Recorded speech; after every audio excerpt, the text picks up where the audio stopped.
or if any of my servants have ever gone hungry. Actually, I have never turned away even a stranger, but have opened my doors to all.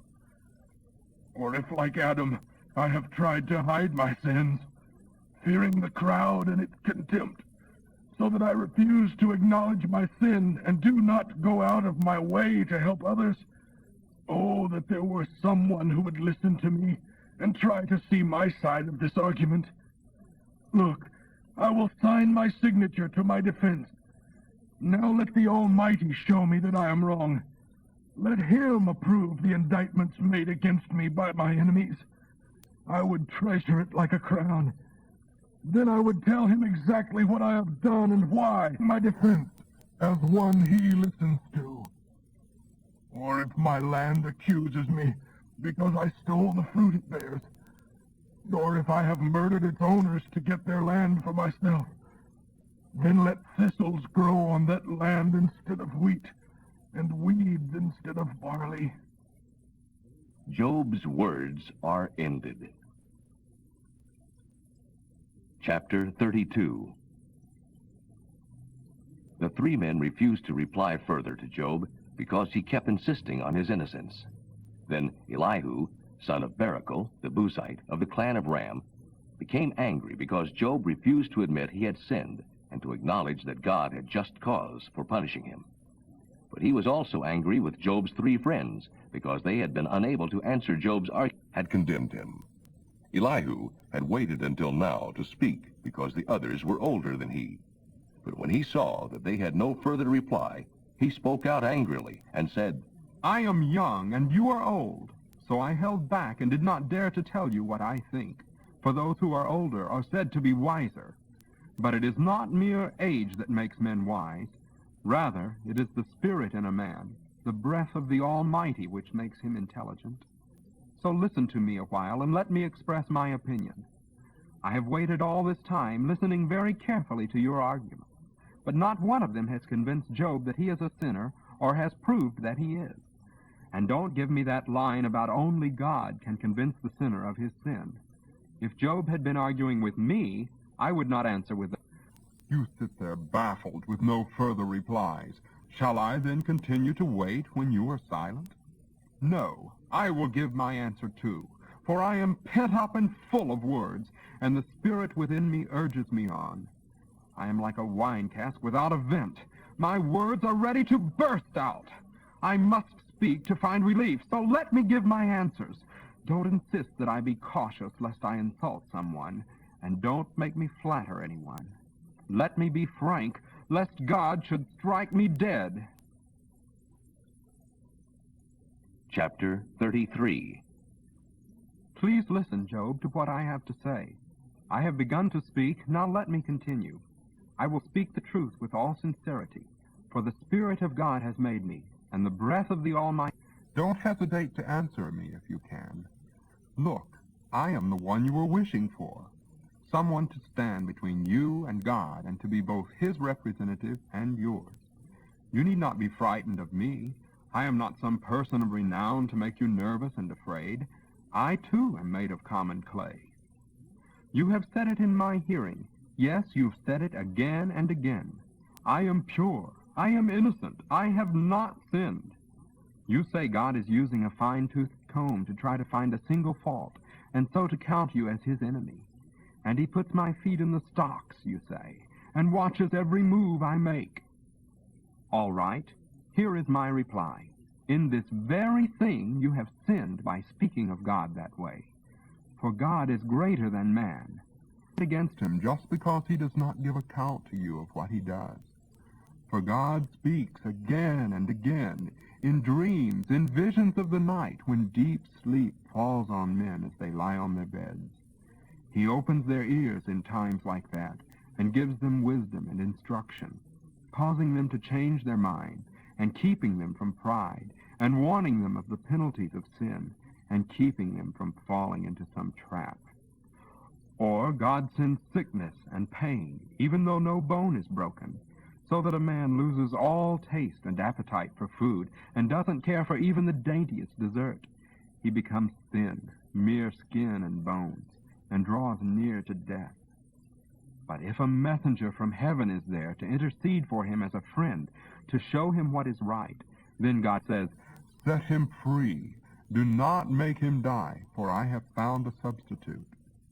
Then his body will become as healthy as a child's, firm and youthful again.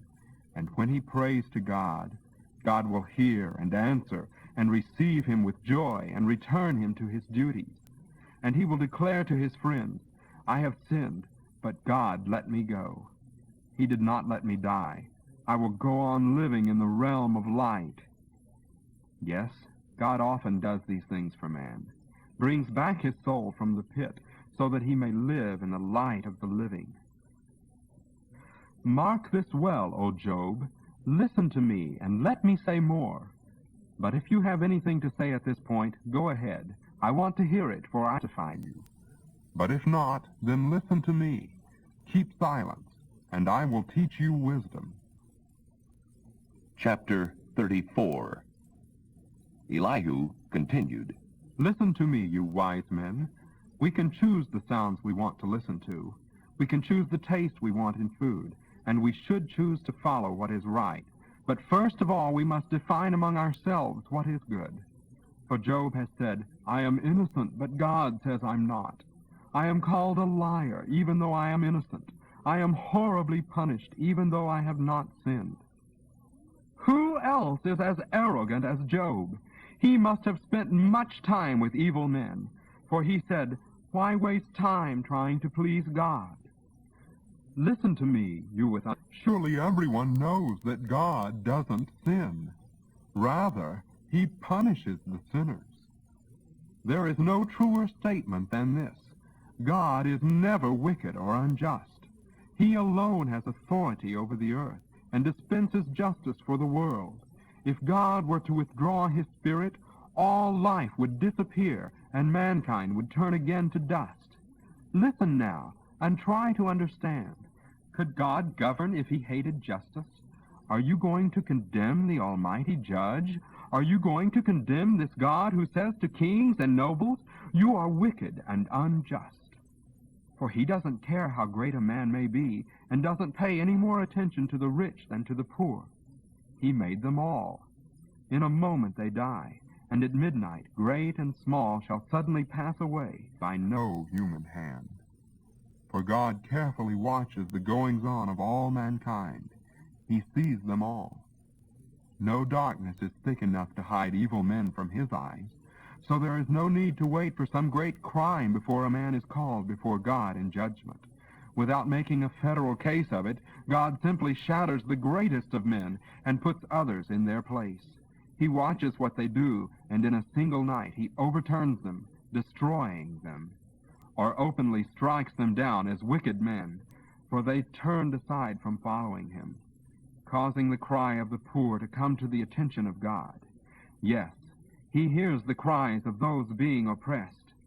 Yet, when he chooses not to speak, who can criticize? Again, he may prevent a vile man from saving A nation from ruin, and he can dispose an entire nation just as easily. Why don't people exclaim to their God, We have sinned, but we will stop? Or, We know not what evil we have done, only tell us, and we will cease at once. Must God tailor his justice to your demands? Must he change the order of the universe to suit your whims? The answer must be obvious even to you. Anyone even half bright will agree with me that you, Job, are speaking like a fool.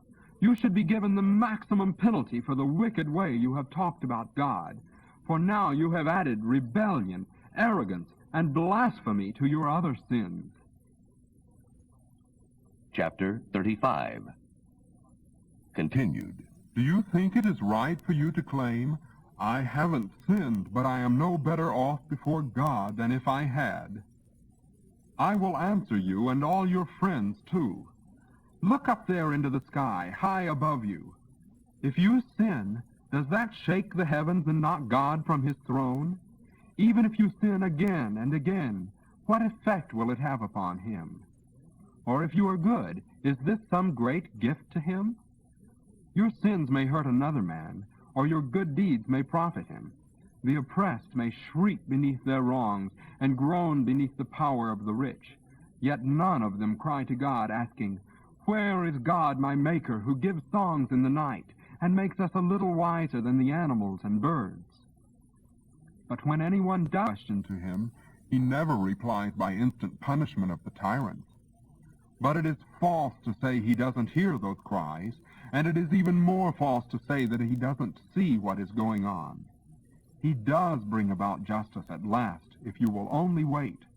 But do you cry out against him because he does not instantly respond in anger? Job, you have spoken like a fool. Chapter 36. Elihu continued. Let me go on, and I will show you the truth of what I am saying. For I have not finished defending God. I will give you many illustrations of the righteousness of my Maker. I will tell you the honest truth, for I am a man of well-rounded knowledge. God is almighty, and yet does not despise anyone, and he is perfect in his He does not reward the wicked with blessings, but gives them their full share of punishment. He does not ignore the good men, but honors them by placing them upon eternal, kingly thrones. If troubles come upon them, and they are enslaved and afflicted, then he takes the trouble to point out to them the reason, what they have done that is wrong, or how they have behaved proudly. He helps them hear his instruction to turn away from their sin. If they listen and obey him, then they will be blessed with prosperity throughout their lives. If they won't listen to him, they shall perish in battle and die because of their lack of good sense. But the godless reap his anger. They do not even return to him when he punishes them. They die young after lives of dissipation and depravity. By distress. This makes them listen to him. How he wanted to lure you away from the danger into a wide and pleasant valley and to prosper you there. But you are too preoccupied with your imagined grievances against others. Watch out. Don't let your anger at others lead you into scoffing at God. Don't let your suffering embitter you at the only one who can deliver you. Do you really think that if you shout loudly enough against God, he will be ashamed and repent? Will this put an end to your chastisement? Do not desire the nighttime with its opportunities for crime. Turn back from evil, for it was to prevent you from getting into a life of senseless suffering. Look, God is all-powerful. Who is a teacher like him? Who can say that what he does is absurd or evil? Instead, glorify him for his mighty works for which he is so famous. Everyone has seen these things from a distance. God is so great that we cannot begin to know him. No one can begin to understand eternity. He draws up the water vapor and then distills it into rain, which the skies pour down. Can anyone really understand the spreading of the clouds and the thunders within? See how he spreads the lightning around him and blankets the tops of the mountains. By his fantastic powers in nature, he punishes or blesses the people, giving them food in abundance. He fills lightning bolts. He hurls each at its target. We feel his presence in the thunder. May all sinners be warned. Chapter 37. My heart trembles at this. Listen, listen to the thunder of his voice. It rolls across the heavens, and his lightning flashes out in every direction.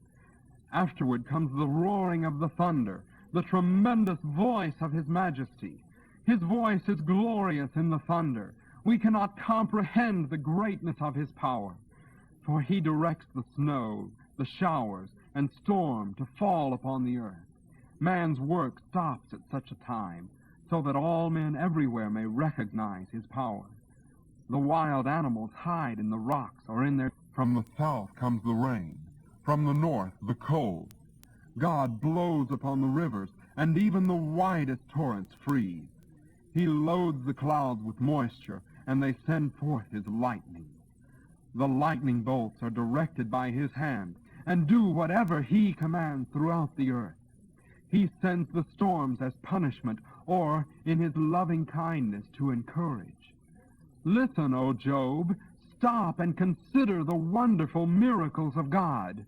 Do you know how God controls all nature and causes the lightning to flash forth from the clouds? Do you understand the balancing of the clouds with wonderful perfection and skill? Do you know why you become warm when the south wind is blowing and everything is still? Can you spread out the gyre of the skies as he does? You who think you know so much, teach the rest of us how we should approach God, for we are too dull to know. With your wisdom, would we then dare to approach him? Well, does a man wish to be swallowed alive? For as we cannot look at the sun for its brightness when the winds have cleared away the clouds, neither can we gaze at the terrible majesty of God breaking forth upon us from heaven, clothed in dazzling splendor. We cannot imagine the power of the Almighty, and yet he is so just and merciful that he does not destroy us. No wonder men everywhere fear him, for he is not impressed by the world's wisest men. Chapter. Then the Lord answered Job from the whirlwind. Why are you using your ignorance to deny my providence? Now get ready to fight, for I am going to demand some answers from you, and you must reply. Where were you when I laid the foundations of the earth? Tell me if you know so much. Do you know how its dimensions were determined, and who did the surveying? What supports its foundations, and who laid its cornerstone as the morning stars sang together and all the angels shouted for joy? Who decreed the boundaries of the seas when they gushed from the depths? Who clothed them with clouds and thick darkness and barred them by limiting their shores, and said, "Thus far and no farther shall you come, and here shall your proud waves stop"? Have you ever warning to appear and caused the dawn to rise in the east? Have you ever told the daylight to spread to the ends of the earth to end the night's wickedness? Have you ever robed the dawn in red and disturbed the haunts of wicked men and stopped the arm raised to strike? Have you explored the springs from which the seas come, or walked in the sources of their depths? Has the location of the gates of death been revealed to you? Do you realize the extent of the earth? Tell me about it if you know. Where does the light come from? And how do you get there? Or tell me about the darkness. Where does it come from? Can you find its boundaries, or go to its source? But of course you know all this, for you were born before it was all created, and you are so very experienced. Have you visited the treasuries of the snow, or seen where hail is? For I have reserved it for the time when I will need it in war. Where is the path to the distribution point of light? Where is the home of the east wind? Who dug the valleys for the torrents of rain? Who laid out the path for the lightning, causing the rain to fall upon the barren deserts so that the parched and barren ground is satisfied with water, and tender grass springs up? Has the rain a father? Where does dew come from? Who is the mother of the ice and frost? For the water changes and turns to ice as hard as rock. Can you hold back the stars? Can you restrain Orion or Pleiades? Can you ensure the proper sequence of the seasons, or guide the constellation of the Bear with her satellites across the heavens? Do you know the laws of the universe, and how the heavens influence the earth? Can you make it rain? Can you make lightning appear and cause it to strike as you direct it? Who gives intuition and instinct? Who is wise enough to number all the clouds? Who can tilt the water jars of heaven when everything is dust and clods? Can you stalk prey like a lioness to satisfy the young lions' appetites as they lie in their dens, or lie in wait in the jungle? Who provides for the ravens when their young cry out to God as they try to struggle up from their nest in hunger? Chapter 39. Do you know how mountain goats give birth? Have you ever seen them giving birth to their young? Do you know how many months of pregnancy they have before they bow themselves to give birth to their young, and carry their burden no longer? Their young grow up in the open field, their parents, and return to them no more. Who makes the wild donkeys wild? I have placed them in the wilderness, and given them salt plains to live in, for they hate the noise of the city and want no driver shouting at them. The mountain ranges are their pasture lands. There they search for every blade of grass. Will the wild ox be your happy servant? Will he stay beside your feeding crib? Can you use a wild ox to plow with? Will he pull the harrow for you? Because he is so strong, will you trust him? Will you let him decide where to work? Can you send him out to bring in the grain from the threshing floor? The ostrich flaps her wings grandly, but has no true motherly love. She lays her eggs on top of the earth to warm them in the dust. She step on them and crush them, or the wild animals destroy them. She ignores her young as though they weren't her own, and is unconcerned, though they die. For God has deprived her of wisdom. But whenever she jumps up to run, she passes the swiftest horse with its rider. Have you given the horse strength, or clothed his neck with a quivering mane? Have you made him able to leap forward like a locust? His majestic snorting is something to hear. He paws the earth and rejoices in his strength, and when he goes to war, he is unafraid and does not run away, though the arrows rattle against him, or the flashing spear and javelin. Fiercely he paws the ground and rushes forward into battle when the trumpet blows. At the sound of the bugle he shouts, "Aha!" He smells the battle when far away. He rejoices at the shout of battle and the roar of the captain's command. Ox soars and spreads her wings to the south. Is it at your command that the eagle rises high upon the cliffs to make her nest? She lives upon the cliffs, making her home in her mountain fortress. From there she spies her prey from a very great distance. Her nestlings gulp down blood, for she goes wherever the slain are. Chapter 40. The Lord went on. Do you still want to argue with the Almighty, or will you yield? Do you, God's critic, have the answers?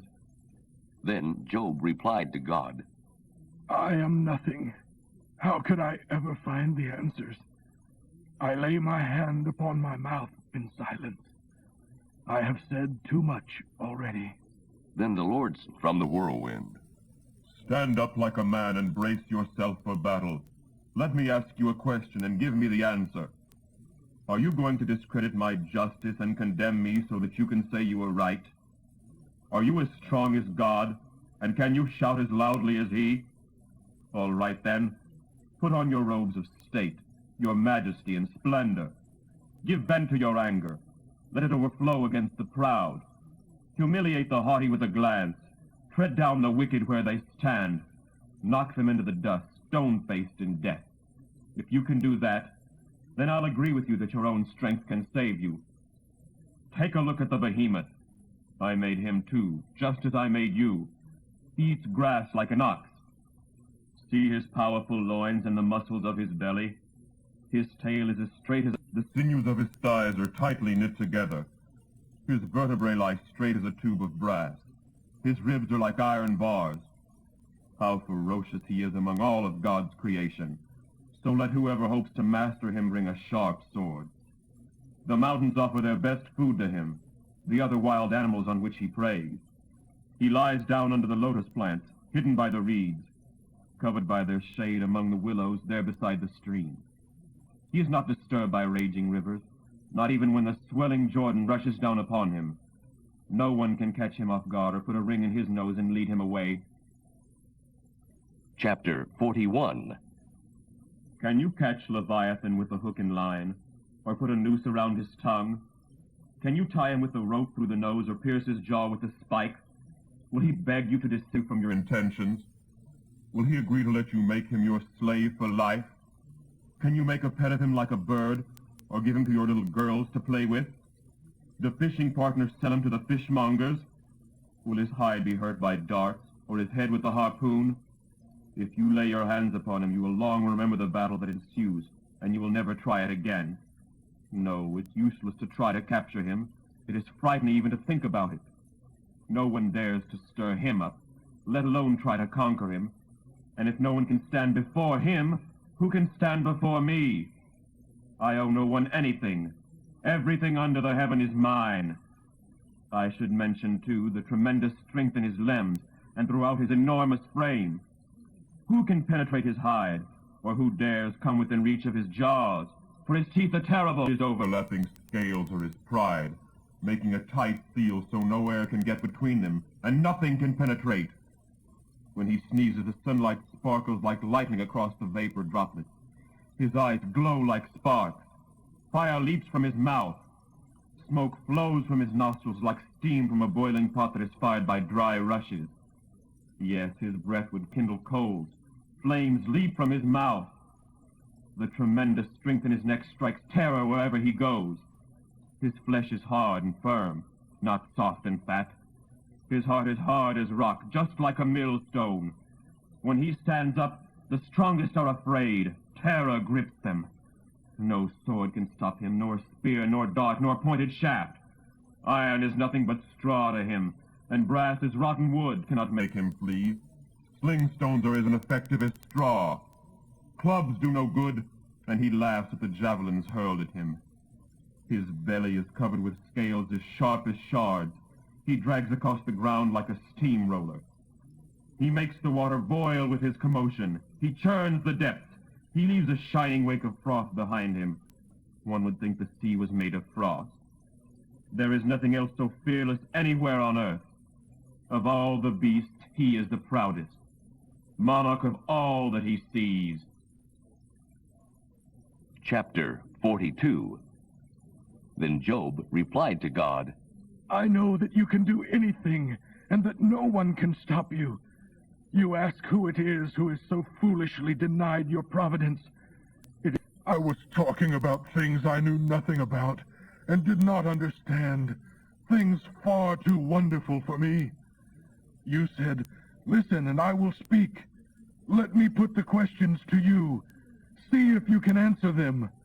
But now I say, I had heard about you before, but now I have seen you, and I loathe myself and repent in dust and ashes. After the Lord had finished speaking with Job, he said to Eliphaz the Temanite, I am angry with you and with your two friends, for you have not been right in what you have said about me as my servant Job was. Now take 7 young bulls and 7 rams, and go to my servant Job and offer a burnt offering for yourselves. And my servant Job will pray for you, and I will accept his prayer on your behalf, and won't destroy you as I should because of your sin. You to speak rightly concerning my servant Job.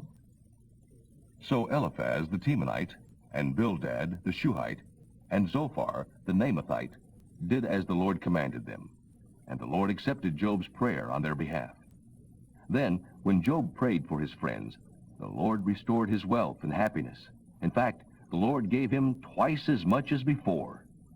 Then all of his brothers, sisters, and former friends arrived and feasted with him in his home, consoling him for all his sorrow, and comforting him because of all the trials the Lord had brought upon him. And each of them brought him a gift of money and a gold ring. So the Lord 14,000 sheep, 6,000 camels, 1,000 team of oxen, and 1,000 female donkeys. God also gave him 7 more sons and 3 more daughters. These were the names of his daughters: Jemimah, Keziah, Karen.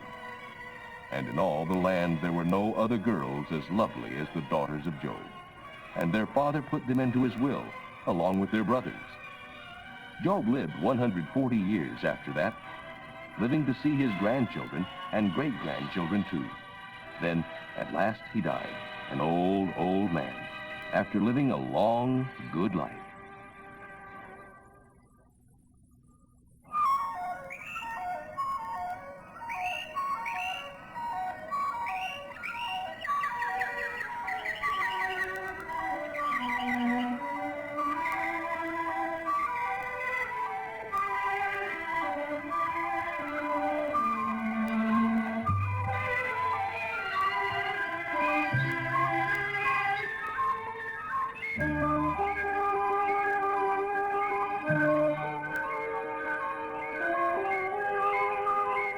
Psalm 1.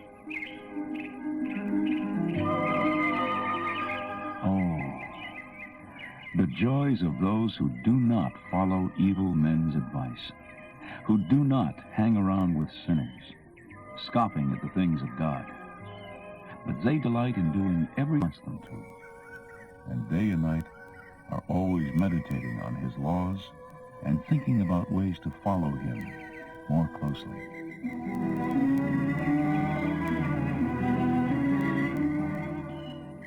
They are like trees along the riverbank, bearing luscious fruit each season without fail. Their leaves shall never wither, and all they do shall prosper. But for sinners, what a different story. They blow away like chaff before the wind. They are not safe on Judgment Day. They shall not stand among the godly. For the Lord watches over all the plans and paths of godly men, but the paths of the godless lead doom.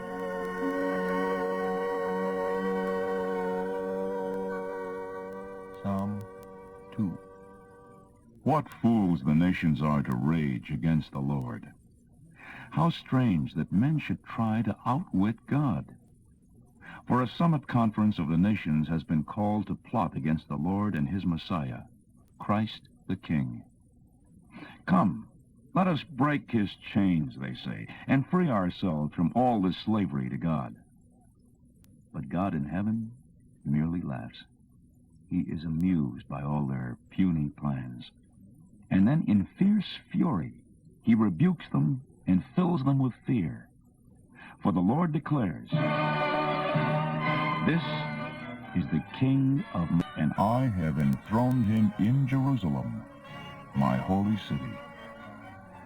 His chosen one replies, "I will reveal the everlasting purposes of God, for the Lord has said to me, 'You are my son. This is your coronation day.'"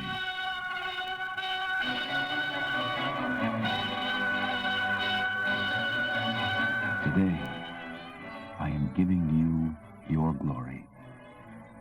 Only ask, and I will give you all the nations of the world.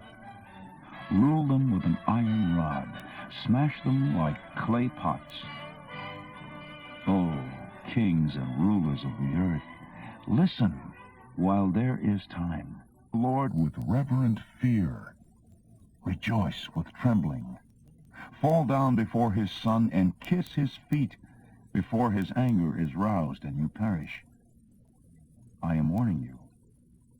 His wrath will soon begin. But oh, the joys of those who put their trust in him. Psalm 3. A psalm of David when he fled from his son Absalom. O Lord, so many are against me. So many seek to harm me. I have so many enemies. So many say that God will never help me. But Lord, you are my shield, my glory, my only hope. You alone can lift my head, now bowed in shame. I cried out to the Lord, and he heard me from his temple in Jerusalem. Then I lay in peace, and woke up safely, for the Lord was watching over me. And now, although 10,000 enemies surround me on every side, I am not afraid. I will cry to him, "Arise, O Lord, save me, O my God," and he will slap them in the face, insulting them and breaking off their teeth. For salvation comes from God. What joys he gives to all his people. Psalm 4. O God, you have declared me perfect in your eyes. You have always cared for me in my distress. Now hear me as I call again. Have mercy on me. Hear my prayer. The Lord God asks, "Sons of men, will you forever turn my glory into shame by worshiping these silly idols that's made For them is false. Mark this well. The Lord has set apart the redeemed for himself. Therefore he will listen to me and answer when I call to him. Stand before the Lord in awe, and do not sin against him. Lie quietly upon your bed in silent meditation. Put your trust in the Lord, and offer him pleasing sacrifices. Many say that God will never help us. Prove them wrong, O Lord, by letting the light of your face shine down upon us. Yes, the gladness you have given me is far greater than their joys at harvest time as they gaze at their bountiful crops. I will lie down in peace and sleep, for though I am alone, O Lord, you will keep me safe. Psalm 5. Me praying. Listen to my plea, O God, my King, for I will never pray to anyone but you. Each morning I will look to you in heaven and lay my requests before you, praying earnestly. I know you get no pleasure from wickedness, and cannot tolerate the slightest sin. Therefore proud sinners will not survive your searching gaze, for how you hate their evil deeds. You will destroy them for their lies. How you abhor all murder and deception. But as for me, I will come into your temple protected by your mercy and your love. I will worship you with deepest awe. Lord, lead me as you promised me you would. Otherwise my enemies will conquer me. Tell me clearly what to do, which way to turn. For they cannot truthful word. Their hearts are filled to the brim with wickedness. Their suggestions are full of the stench of sin and death. Their tongues are filled with flatteries to gain their wicked ends. O God, hold them responsible. Catch them in their own traps. Let them fall beneath the weight of their own transgressions, for they rebel against you. But make everyone rejoice who puts his trust in you. Keep them shouting for joy because you are defending them. Fill all who love you with your happiness. For you bless the godly man, O Lord. You protect him with your shield of love. Psalm 6. No, Lord, don't punish me in the heat of your anger. Pity me, O Lord, for I am weak. Heal me, for my body is sick, and I am upset and disturbed. My mind is filled with apprehension and with gloom. O restore me soon. Come, O Lord, and make me well. In your kindness, save me. For if I die, I cannot give you glory by praising you before my friends. I am worn out with pain. Every night my pillow is wet with tears. My eyes are growing old and dim with grief because of all my enemies. Go, leave me now, you men of evil deeds, for the Lord has heard my weeping and my pleading. He will answer all my prayers. All my enemies shall be suddenly dishonored, terror-stricken, and disgraced. God will turn them back in shame. Psalm 7. I am depending on you, O Lord my God, to save me from my persecutors. Don't let them pound in wood and maul me and drag me away with no one to rescue me. It would be different, Lord, if I were doing evil things, if I were paying back evil for good or unjustly attacking those I dislike. Then it would be right for you to let my enemies destroy me, crush me to the ground, and trample my life in the dust. But, Lord, arise in anger against the anger of my enemies. Awake, demand justice for me, Lord. Gather all peoples before you, sit high above them, judging their sins. But justify me publicly. Establish my honor and truth before them all. End all wickedness, O Lord, and bless all who truly worship God. For you, the righteous God, look deep within the hearts of men and examine all their motives and their thoughts. God is my shield, me. He saves those whose hearts and lives are true and right. God is a judge who is perfectly fair, and he is angry with the wicked every day. Unless they repent, he will sharpen his sword and slay them. He has bent and strung his bow and fitted it with deadly arrows made from shafts of fire. The wicked man conceives an evil plot, labors with its dark details, and brings to birth his treachery and lies. Let him fall into his own trap. May the violence he plans for others boomerang upon himself. Let him die. Oh, how grateful and thankful I am to the Lord, because he is so good. I will sing praise to the name of the Lord, who is above.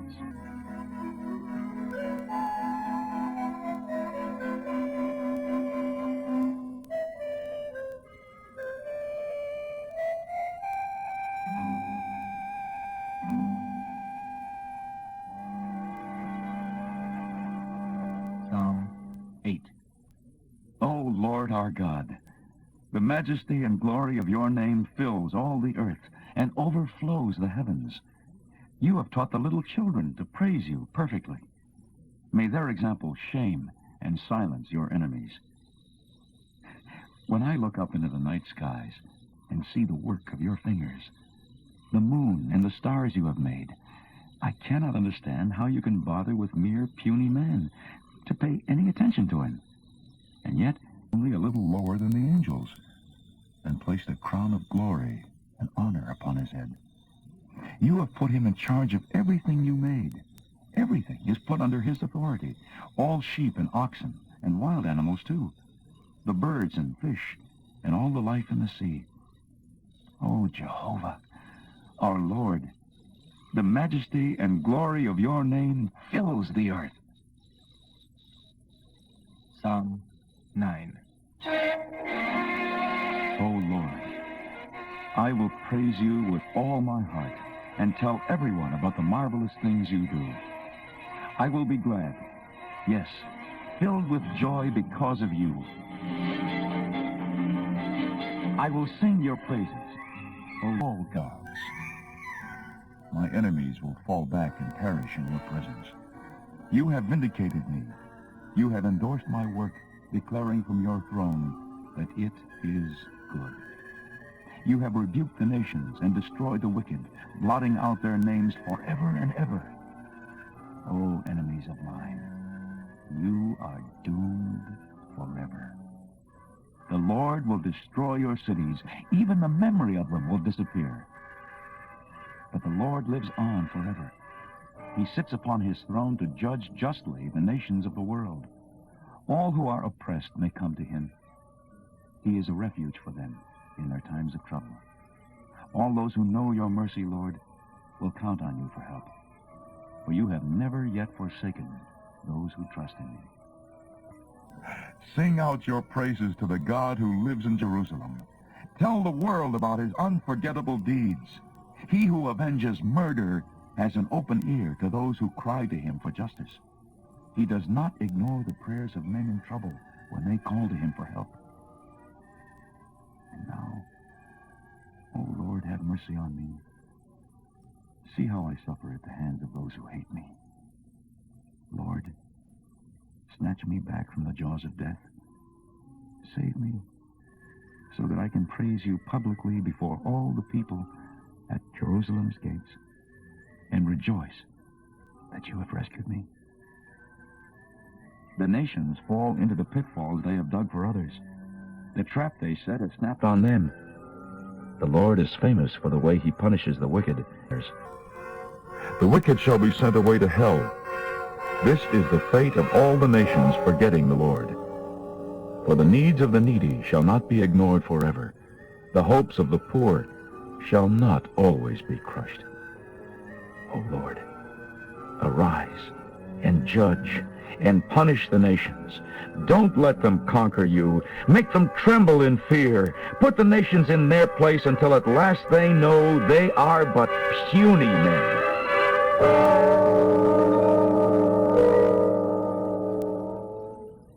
Psalm 10. Lord, why are you standing aloof and far away?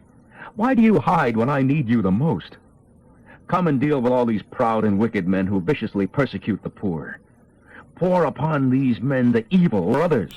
For these men brag of all their evil lusts. They revile God and congratulate those the Lord abhors, whose only goal in life is money.